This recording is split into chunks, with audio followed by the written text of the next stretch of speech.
There's no question that we're living in times right before Mashiach, messianic times. There are miracles unfolding in front of our eyes at a dizzying pace. Take a look for a minute at what the President of the United States is saying.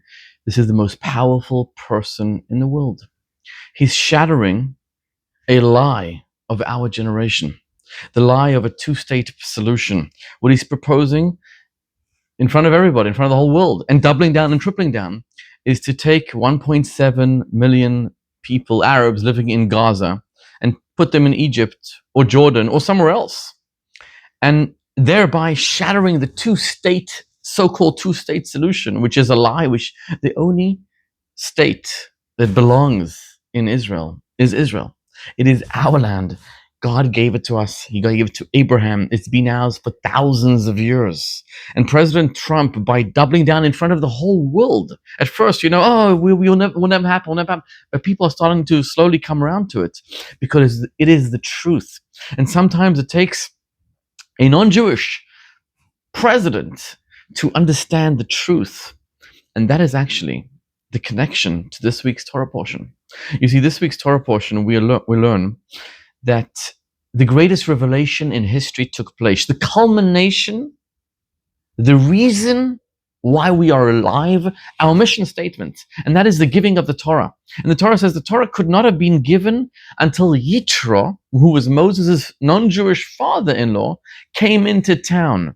And he says, oh, now I know that God is greater than every other religion. You see, Yitro was a priest, a high-ranking priest who served every single idol in the book. He knew everything, from Buddhism to Zendeism, everything. And he said, I've researched everything and everyone, and I come to the understanding that only God is the true God. And now the Torah could be given. You see, what is the first word of the Ten Commandments?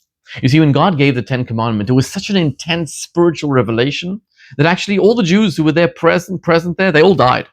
Their bodies couldn't handle this incredible revelation. And so God had to do what's called Tchiyat HaMetim. He had to resurrect them, and they all came to live again. And then when God said the second commandment, don't serve idols, the same thing happened. It was an intense, sublime spiritual revelation that their bodies couldn't handle, and they all died.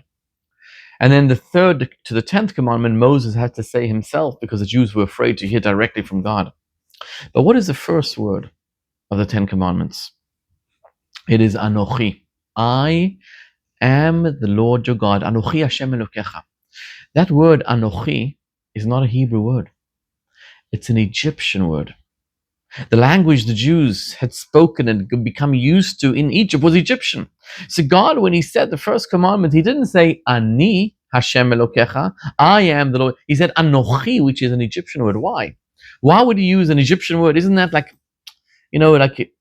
bringing like impurity, so to speak, to the holiest, sublime, spiritual revelation? God himself is revealing himself, and it's an Egyptian word. Why? Why can't you use a Hebrew word? And it's here that we learn what is the reason we are alive. Why are we living in this world for 70, 80, 90, 120 years? What is our mission here? Is it just to make money? Is it just to wake up in the morning, have our coffee, read the New York Times, go on the news, scroll endlessly on Instagram, then go to work, make money, then go to bed? Says the Torah, our mission in the world is to bring the divine, to bring godliness into this physical universe, to make a home for God down here below in this world. And that is why the first word of the 10 commandments is Anochi, is an Egyptian word to tell us about our mission statement. It's to bring the Torah into the Egyptian language, which then was the superpower of the world. It's to bring God into your home, to make God comfortable in your home. How do you do that? When you take your hard-earned $100, you sweated for that $100. You gave everything you have for that $100, and you give away 10%, you give away $10 to charity. That is how you do it. When you take of your time and you go visit somebody in hospital, that is how you do it. When you wake up in the morning and the first thing you do is say Shema Yisrael with it tefillin on, that is how you do it. When you light Shabbat candles on Friday nights before Shabbat comes in, it takes a minute. You're bringing spiritual light into the world.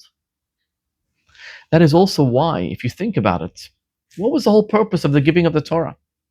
The Jewish people in Egypt studied Torah. It says, when Jacob came to Egypt, right before the exile, the first thing he did, he sent his son Yehuda to go ahead of him and establish a yeshiva, a Torah study. The whole tribe of Levi, they weren't even slaves in Egypt. They studied Torah. Abraham studied Torah. Isaac studied Torah. Jacob, before he went to Lavan, for 14 years, he studied in the yeshiva of Shem and Aver. So what does it mean the Torah was given? They had the Torah till then. And the answer is, before the giving of the Torah, there was a disconnect between spiritual and physical. That means, technically speaking, if you put a mezuzah on your door, it had no holiness. The parchment wasn't holy. The ink wasn't holy. If you put on tefillin, it wasn't holy. Because there was a disconnect, a divide between the spiritual and the physical. And what happened, the innovation of the giving of the Torah, was that now for the first time, God himself came down onto the physical mountain. God connected the spiritual and the physical. God empowered us to draw down spiritual into our physical and mundane lives. That was the chiddush, the innovation of the giving of the Torah. It was now we have the ability to connect those spiritual and material worlds. It is now our mission, our task, every moment of every day, to be aware and to know, to bring God down into this physical world. That is why we are alive. That is our mission. That's also, it says by Matan Torah, by the giving of the Torah, there was Kol Gadol, there was a powerful voice, Velo Yasaf, and there was no echo. And the question is, what do you mean there was no echo? If you're standing in the mountain and you scream, the louder you scream, the more of an echo there's going to be. The weaker your voice is, the less of an echo there will be. And here it says there was such a powerful voice, there was no echo. What does that mean? And the answer is, the spiritual voice of God was absorbed into the mountains, into the physical. That's why there was no echo. Because that's exactly our mission in the world, to take the spiritual divine and bring it down into the world.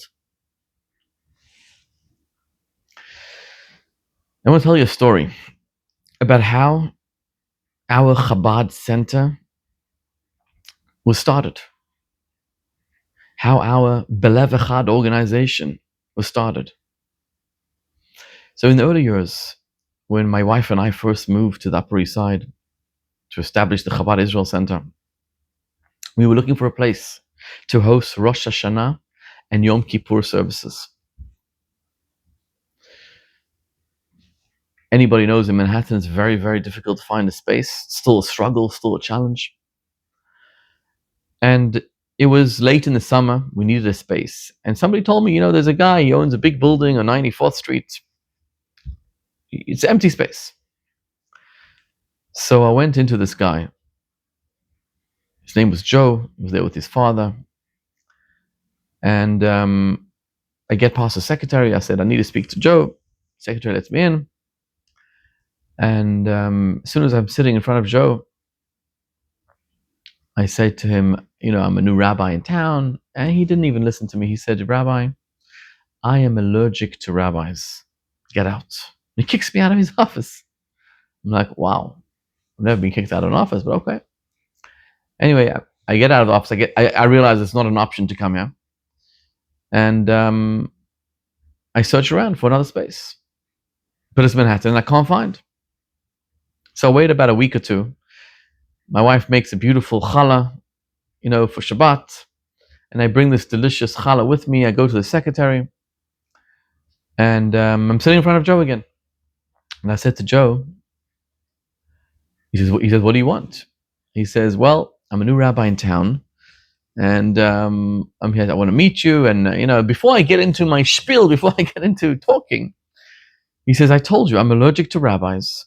Get out. And if you come back here, I'm going to call the police. So I got kicked out twice. Anyway, I go out and I'm really desperate for a space. I continue looking, but there's nothing else. So I come back 2 weeks later again with another challah and a nice bottle of wine. Now come back to Joe. I'm sitting in front of him. And he says, what do you want? So I said, we're here in town. I'm a Chabad rabbi, and we need a space to host our Rosh Hashanah prayers. He says, Rabbi, you are so crazy. I'm going to give you the space. I called the police on you. I'm going to give you the space. That's what happened. And that was the beginning of a formation of a beautiful relationship with Joe and his family. And what started off as only Rosh Hashanah services became Rosh Hashanah and Yom Kippur. It became once a month services. It became the place where we did all our Belev Echad events, all the early on supporters and all the Belev Echad programs. Everything happened in that space. We had Shabbat dinners of 500 people. We had Purim parties of close to 1,000 people. Simchat Torah close to 1,000 people. It was a beautiful, ginormous 13,000 square foot space, which basically Joe gave to us for free. A space which, if you do the math, 13,000 square feet, this is worth a lot of money in New York City. There was no contract. It was just a handshake. And Joe asked me, whenever I need the space, because I'm going to develop this whole place one day, I need the space back. And it turned very fast into weekly services. A couple years later, I'd really become good friends with Joe. He'd come to my house for Shabbat dinner. After every service, I would come down to him. Sometimes he would be there on Shabbat, not in the shul, but his office was right there. And one day when I befriended him, I said to Joe, tell me, why did you give us a space? You kicked me out of your office twice. Why did you give me a space? So he says, Rabbi, as you know, I'm an atheist. I don't believe in God. I said, yeah, I know. On Yom Kippur, I tell you, I'll give you an aliyah, I'll call you up to the Torah. Some people said pay a lot of money to get an aliyah, to call up the Torah. I came down Rosh Hashanah with a honey cake. I came Purim with Purim goodies. Before Chanukah, I came with donuts, latkes. Before Pesach, I gave him matzah. I put on tefillin with him even once. But he says, as you know, I don't believe in God. I even studied Tanya with him. I don't believe in God. So I said, yeah, so why did you give us a space? So he says, if one day I die and I go to something, somewhere called heaven that I don't believe in, but you do, and I meet someone called God that there's no way he exists, you think he exists, but he doesn't exist. And if on a 0.0001% chance, this heaven and this God that don't exist ask me, did I ever do a mitzvah, a good deed? I will tell them I gave Rabbi Vigler a synagogue, a Chabad house. And I thought to myself, wow, this is like a Baal Shem Tov Yid. This is his soul speaking. This is straight from his soul. Here you have a Jew who is able to partner with us, to help us, to establish God's presence in a physical world. In the Upper East Side, we were able to establish our Chabad Israel Center and Belev Echad, which today is an international organization. He was able to sow the seeds, to plant the seeds for this incredible growth, to bring God's presence down into here. He doesn't believe, but deep, deep, deep down inside of him, he believes. Oh, you bet he believes. He wouldn't have done it unless he believes. He calls it a 0.001%, but that is a Jew inside every single one of us. We believe strongly. Fast forward about 10 years that we were in the space, we established ourselves, thank God. We created this beautiful organization, Belev Echad. And it's during COVID. And this man was perfectly healthy. He was in his 70s. His father and mother, I was at their funerals. They died late in their 90s. And one day, I was talking to him the day before. He just literally drops dead. It wasn't from COVID. It wasn't from anything. Just drops dead. And I was at his funeral. And I shared with that community, that Joe is going now to heaven. And God is asking him, did you do a mitzvah? And yes, he's saying, I gave Chabad a synagogue. This is our mission. This is our purpose. This is what we're doing in the world, to bring down God's presence in this world. It's the mission statement that we learn in this week's Torah portion.